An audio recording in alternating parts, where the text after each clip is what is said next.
নমস্কার বন্ধুরা, হাউসওয়াইফ মনিকা চ্যানেলে আপনাদের সবাইকে স্বাগত। আজকের রেসিপি শিম শুটকি। শীতে শিম দিয়ে শুটকি মাছের রেসিপিটা বাঙালিদের খুবই প্রিয়। গরম ভাত কিংবা বাসি ভাতের সঙ্গে এরকম শিম শুটকির রেসিপি খেতে খুবই ভালো লাগে। চলুন তাহলে দেখে নেওয়া যাক আমি কিভাবে সুস্বাদু শিম শুটকির রেসিপি রান্না করে থাকি। রেসিপিটার জন্য নিয়েছি শিম, ফুলকপি, বেগুন, আলু। সবজিগুলো কেটে খুব ভালো করে ধুয়ে নিয়েছি। আর নিয়েছি শুটকি মাছ। শুটকি মাছগুলিরও আমি কাটা বেছে গরম জল দিয়ে খুব ভালো করে ধুয়ে নিয়েছি।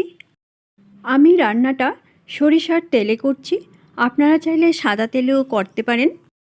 তেল গরম হয়ে যাওয়ার পর প্রথমে শুটকি মাছগুলো ভেজে নেব। মিনিট দুয়েক সময় নিয়ে মাছগুলি লাল করে ভেজে নেওয়ার পর মাছ ভাজার ওই তেলেই আমি ফোড়নে দেব 4-5 কোয়া রসুন আর একটা ছোট সাইজের পেঁয়াজ আমি গ্রেট করে নিয়েছি।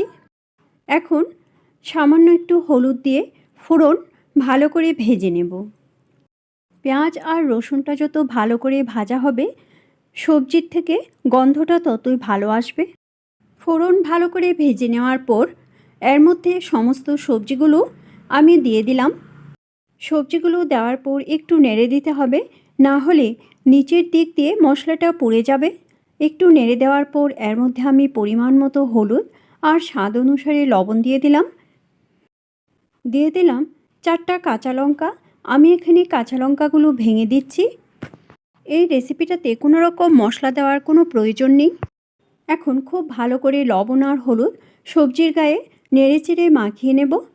ভালো করে নেড়েচেড়ে সবজির গায়ে মাখানোর পর ঢাকা দিয়ে দিলাম আর চুলার ফ্লেমটা লোতে রেখে 7 থেকে 8 মিনিট ঢেকে রাখার পর ঢাকনা সরিয়ে আবার ভালো করে নেড়ে দিচ্ছি।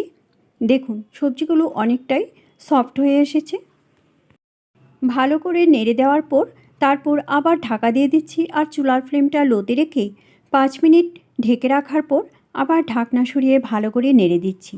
দেখুন সবজির থেকে যে হালকা হালকা জল বেরিয়েছে ওই জলেই সবজিগুলো অনেকটা সেদ্ধ হয়ে যাবে আর একটু ভাজা ভাজাও হবে। সবজিগুলো নেড়েচেড়ে ভেজে নেওয়ার পর এখন আমি অল্প জল দিয়ে দিলাম।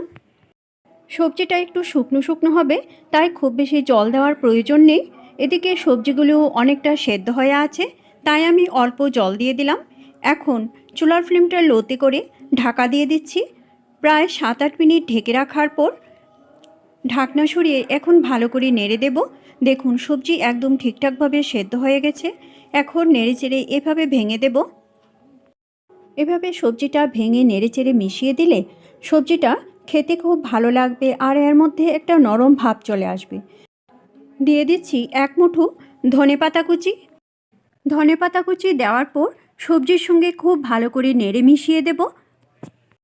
তারপর ঢাকা দিয়ে 5 মিনিট স্ট্যান্ডিং টাইমে রেখে সার্ভ করব। রেসিপিটা ভালো লাগলে অবশ্যই লাইক করবেন আর বন্ধুদের সঙ্গে বেশি করে শেয়ার করবেন। এইভাবে আপনারও বাড়িতে ট্রাই করবেন, আশা করি আপনাদের কাছেও খুব ভালো লাগবে। আর আমাকে কমেন্ট করে জানাবেন কীরকম লাগলো।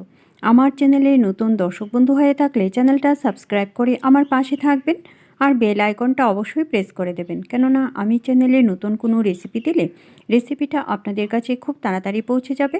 আপনাদের যদি কোনো রেসিপি দেখার ইচ্ছে থাকে তাহলে কমেন্ট বক্সে অবশ্যই কমেন্ট করে জানাবেন। আমি সেই রেসিপিটা আপনাদের সঙ্গে শেয়ার করার চেষ্টা করব। আবার আসবো নতুন কোনো রেসিপি নিয়ে। ভালো থাকবেন, সুস্থ থাকবেন। ধন্যবাদ।